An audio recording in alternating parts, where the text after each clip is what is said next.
Hi folks, how you doing? I've just been down at the little second-hand shop where I got the main line BR coaches recently, and I was speaking to the woman that runs the shop, and she said, I've got some locomotives that I haven't put out for sale because they don't run.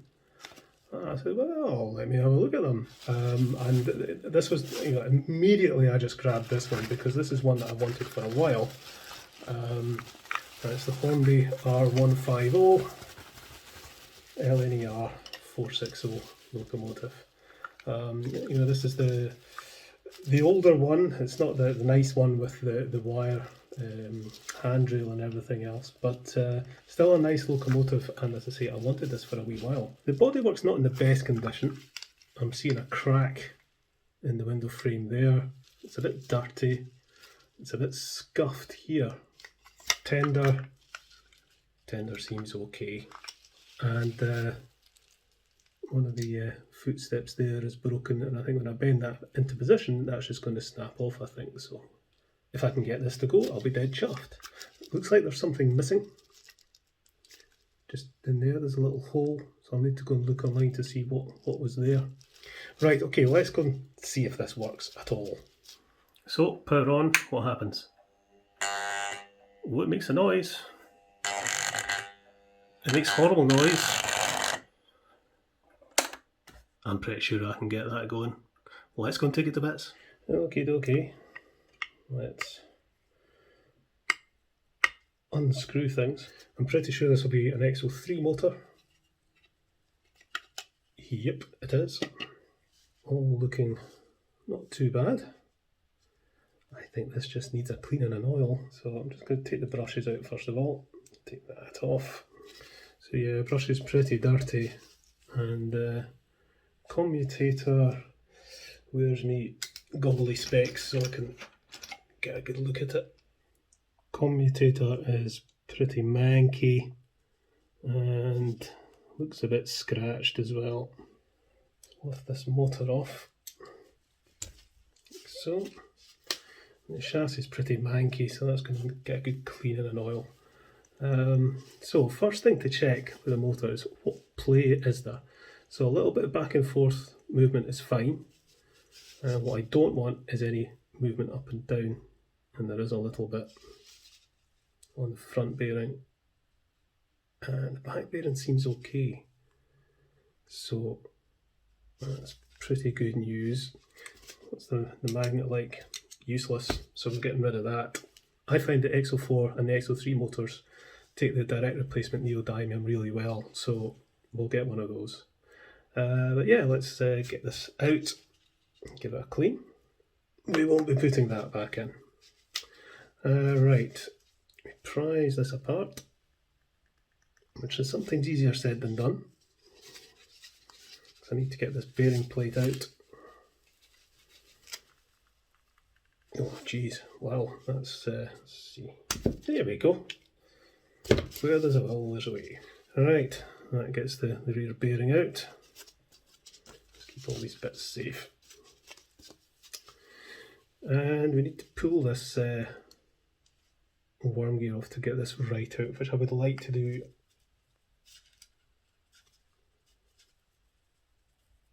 There we go. So yeah, it's off.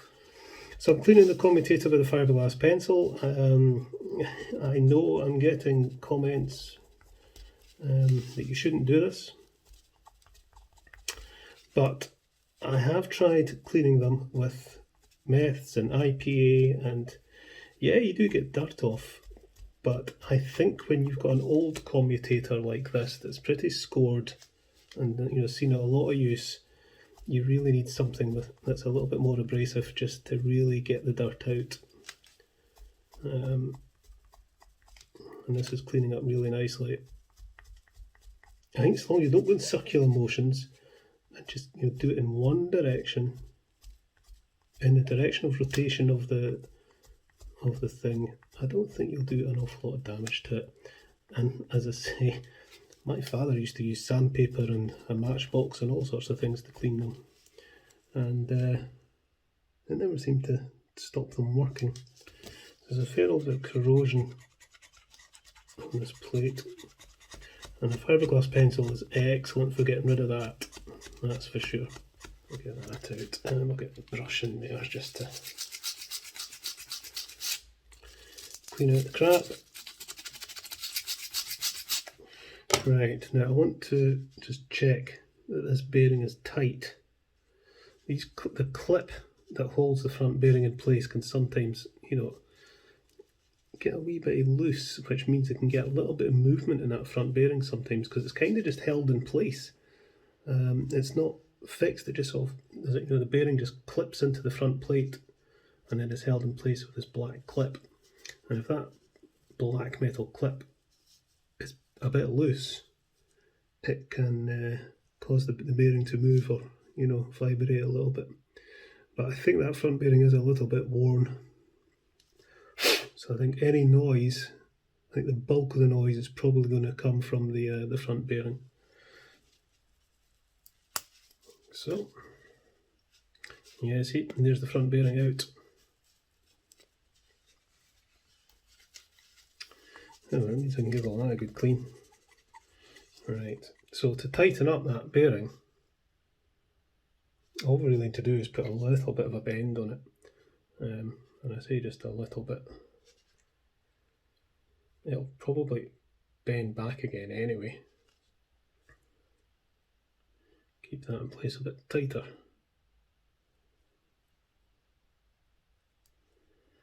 One side on.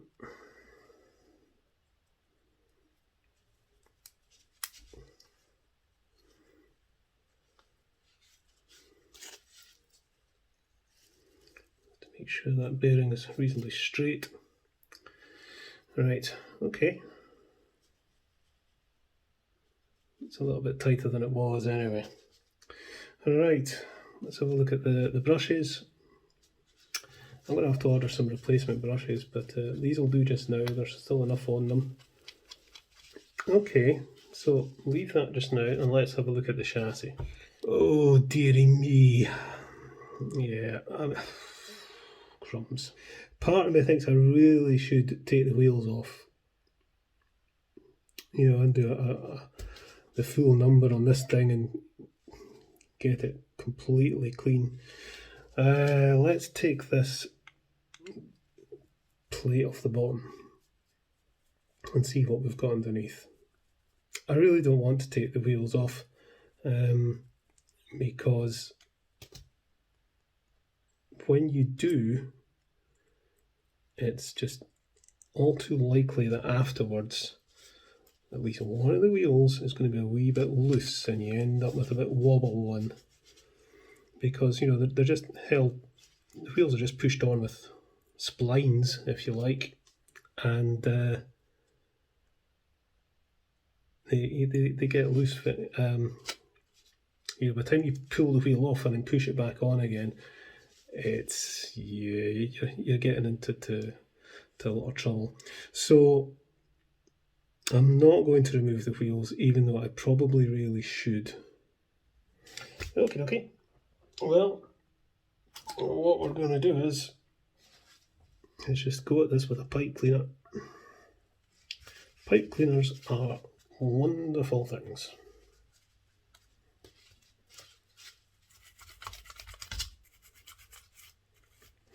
Time to get my rotary tool out.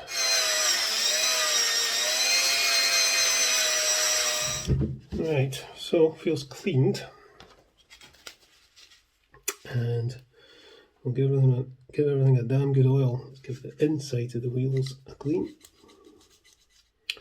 and of course need to clean these contacts themselves.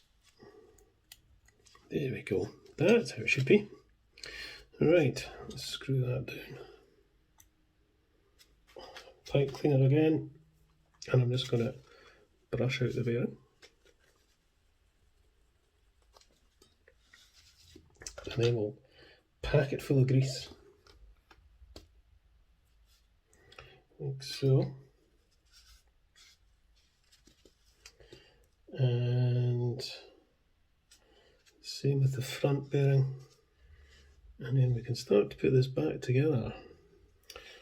Okay, I didn't think I had a neodymium for this, but I do. But it's a bit damaged. This is what can happen with neodymiums. They ping off when they're attracted to another magnet or to something else, and they can get horribly chipped. But I'll use this just now until I get another one. So I'll need to switch off the phone because I need to use my polarity app to see which way switch on the magnet. Back in a second. Okay, so I know which way switch, so we shall put that in. And I've always found that once you get the neodymium, they run slower, quieter, and just generally better. With the XO3 and XO4 motor anyway. Not necessarily the case with other motors. Right, okay. It'll do for a trial run. I think I might have to resolder this connector to the brush. Yeah, let's go and stick it in the light and see what happens. Okay, so let's power up, see what happens.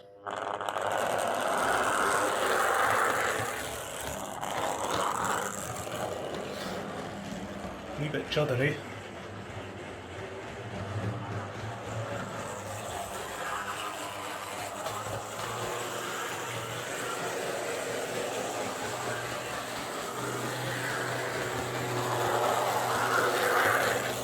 Let's just pop the body on, because that's going to amplify any sound issues.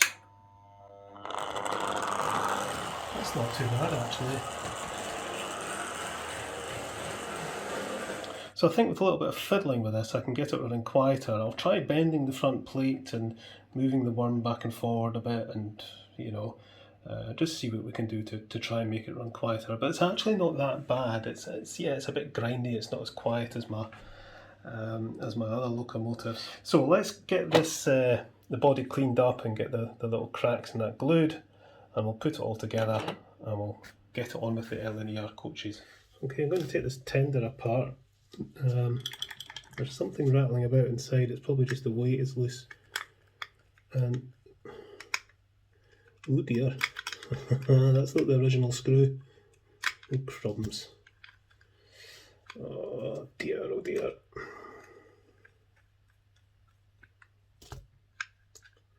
That's a wood screw. Oh. Right, okay, what have we got? What the hell? Ugh. Big blobs of plasticine. Why? That goes in the bin. Good God. Yeah, the weight's a bit loose, but so there's not an awful lot of weight to it, so I think I'll add a bit of weight in there, but a wood screw and a couple of lumps of plasticine. I love it. Right, so okay, so a wee lump of lead.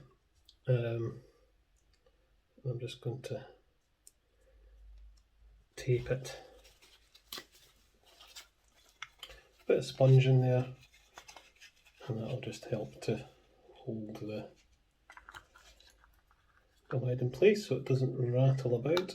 I think we're going to have to just put the wood screw back in just now, because it's probably the only thing that's going to fit until I can have a good look around and see if I can get something better. It doesn't matter really, so long as it holds it in place. But that's, you don't put a wood screw just something like that. Just a wee touch of super glue on that. Bend it into position. Just wondering actually how much space is in this body. Once I get the motor in, how much space is there in there? There's quite a lot up front, so I'm going to stick some foam in there just to fill up that space. Just helps reduce a little bit of noise amplification. Right, so that goes in. Where's my little screw? There it is. And we'll pop some oil into the front bogie axles. Right, okay, let's go and put this on the left. Let's all coaches.